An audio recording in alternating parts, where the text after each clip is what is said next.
Okay, welcome back. So the question is asking you to calculate the ratios. It says calculate the profit margin, that is the profit for the year to revenue. Now this ratio means your net profit ratio, that is it's asking you to calculate the net profit as a percentage of sales. Okay, so the formula is net profit divided by revenue multiplied by 100. The net profit we calculated in part 2 in the above question. So net profit is 45,000. Okay, divided by the revenue. The revenue is given in the question, that is 900,000, multiplied by 100. So the answer would come to 5%. The next ratio is rate of inventory turnover. It's also called the rate of stock turnover. So it's calculated by the formula cost of goods sold divided by average stock. So the answer comes in times. Okay, now average stock is calculated by the formula opening stock plus closing stock divided by 2. Now let's put the values in the formula. The cost of sales is how much? The cost of sales we calculated in part A1, that was 750,000. We write 750,000 over here. Okay, now we need to calculate the average stock. So let's take the opening and the closing stock. The opening inventory is 65,000, the closing is 35,000, and you divide this by 2. 65,000 plus 35,000, you divide this by 2. The answer would be 50,000 is your average stock. So the answer to rate of inventory turnover comes to 15 times. Okay, now return on capital employed, that is ROC, is basically again a profitability ratio. So profit margin, the net profit margin was also a profitability ratio. The return on capital employed is also a profitability ratio, and the rate of inventory turnover, that is the second ratio, was your liquidity ratio. Okay, so the return on capital employed is calculated by the formula net profit divided by capital employed into 100. Okay, so the net profit is how much? It's 45,000. You divide this by the capital of the business. Now in this question you need to calculate the capital employed. So the capital employed is calculated by the formula owner's capital plus long term liabilities. Now I have made quite a detailed video on what capital employed is. If you do not know the concept of capital employed, then do check out that video. So the owner's capital is given in the question, that is 300,000 plus the long term loan, that is 150,000. So the answer would be 450,000, which is representing the total capital that has been invested by the company. So 450,000 divided that. So 45,000 divided by 450,000 into 100 would give you 10%. So the return on capital employed is 10%. Okay, so basically the net profit margin is telling you how much net profit was made as a percentage or as a proportion of sales of the company this year. So it's basically shows that whatever the revenue was this year, 5% of the revenue was equal to the net profit that was made by the business. All right.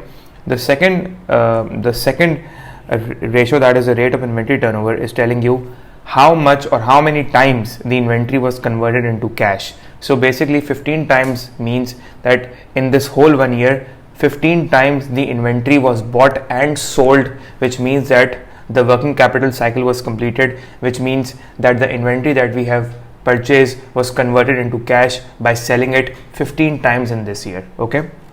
The third ratio, that is the return on capital employed, is telling you that the capital that we have employed, that is of 450,000.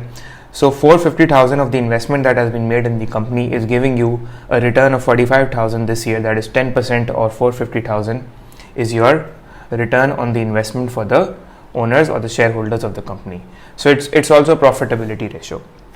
Okay, so part C says to comment on the performance of the business. So we have calculated the net profit ratio, that is 5% in 2015, and in 31st March 2014 it was also 5%. However, the rate of inventory turnover has increased from 7 times to 15 times, which shows that it has increased by more than 100%. Also, the return on capital employed has significantly increased from 4 to 10 times. Okay, so first let's comment on the net profit percentage. So we see that the net profit percentage is same at 5%. Okay, which means that the business has maintained its performance over the last trend, and this usually happens when the gross profit percentage, that the gross profit margin as a proportion of sales, and the expenses as a proportion of sales were same, that is they were unchanged as of last year. So the gross profit margin, that is the gross profit percentage as a proportion of sales, and the expenses as a percentage of sales were the same since they were unchanged. Hence the net profit margin is also the same as of last year, that is 5% of the revenue this year as well.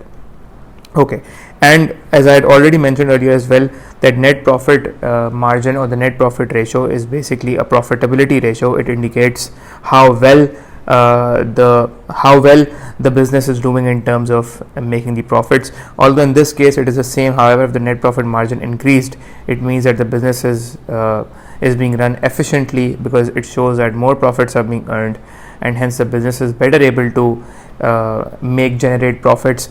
And also it also means that if the net profit margin has increased, it is also an indication that the business is able to better control its operating expenses. Okay, and this is a very important point, that whenever the net profit margin is increasing, it is indicating that the business is better able to control its operating expenses.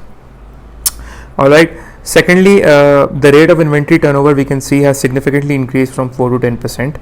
All right. So with this means that John is now better able to control inventory, as the number of times the inventory is sold in a year has increased.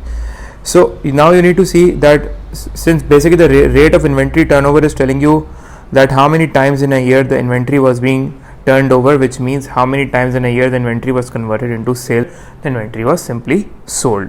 So the higher the rate of inventory turnover, it means that there is better control on inventory, which means that there was less closing stock at the end of the year, because stock was sold throughout the year. So whenever the closing stock is less at the year end, the higher will be the rate of inventory turnover. Whenever the closing stock will be less at the end of the year, the lower will be your average stock, and hence higher would be the rate of inventory turnover. So basically it's indicating that 15 times you are actually selling off your inventory, and the whole process will obviously increase the working capital flows of the company, and it is going to improve the liquidity position of the company. Secondly, it also means that less money is being stuck in stock, less money is being tied up in stock, because if the rate of inventory turnover is low, it means that the average stock was high. And one of the core reasons of a rise in average stock is due to a rise in the closing stock, because when the closing stock is high, it means that the average stock would be high. And a high closing stock is an indication that either stock was not properly ordered, too much excessive stock was ordered, so it was not being sold, or it is also an indication that although the stock was ordered in proper quantity, however the demand of the product has decreased and sales were not made, hence the stock could not be sold, and it's lying in the warehouse as closing stock, which is obviously is a cause of concern for the business, because it is going to have a negative impact on your liquidity, on your cash position. So this is something that the business should look up into, and in the coming years it should try to properly manage its inventory. However, as far as John's case is concerned, it is a good indication because the rate of inventory turnover has increased. Okay, just a small mistake I just realized I've made. The rate of inventory turnover has increased from 4 to 10%. This is actually the rate of capital employed. The rate of inventory turnover has increased from 7 times to 15 times. Okay, so just make sure that you correct that, because it's from 7 times to 15 times. 4 to 10% was basically the return on capital employed. Okay, so another thing that you need to know is that whenever the rate of inventory turnover is high, it is an indication that there was efficient inventory management, efficient inventory system controls are being present, properly stock is being monitored, and properly stock is ordered at the right time. Okay, so now moving on to part 3, that is the return on capital employed. So as we can see that the return on capital employed has also increased from 4 to 10%, which is indicating a rise in profits. Okay, so a higher return on capital employed from 4% to 10%, it is an indication that the investors and the shareholders will be happy, because they are making a greater return on their investments that they had made, and it is an indication that the profits are the net profit, the profit for the year of the company has increased, and it is also indicating that the capital that was invested in the business is being efficiently used in the business to generate profit. So it's a very important indicator, the return on capital employed, because the investors are looking at this indicator because they want to know that how much profits they are generating on the amount of investments they have made in the company. Okay, so overall, in my opinion, the John's business is doing good because the net profit margin has, although the net profit margin has not changed, it's the same. But if you see, the return on capital employed has increased, so it is indicating the rise in net profits of the company, and it is also indicating that better that the business was efficiently run. And also we can see that the rate of inventory turnover has increased, which is again an indication that better inventory systems are in place. And it is also indicating that the closing stock is less, which again signifies a rise in sales of inventory. So again, overall, I think John's business is doing quite well. So this is how you're going to write an answer when you are going to comment on the performance of the business. So it's an important topic. Make sure that you practice enough questions on ratios because it always comes in the exam. Especially the hard part is on the commenting of the ratios, and I'm surely going to make another detailed video on the commenting of the performance of the business. Okay guys, so this was it for today. Keep watching my videos. I'll surely be posting more of them, and until then, see you next time.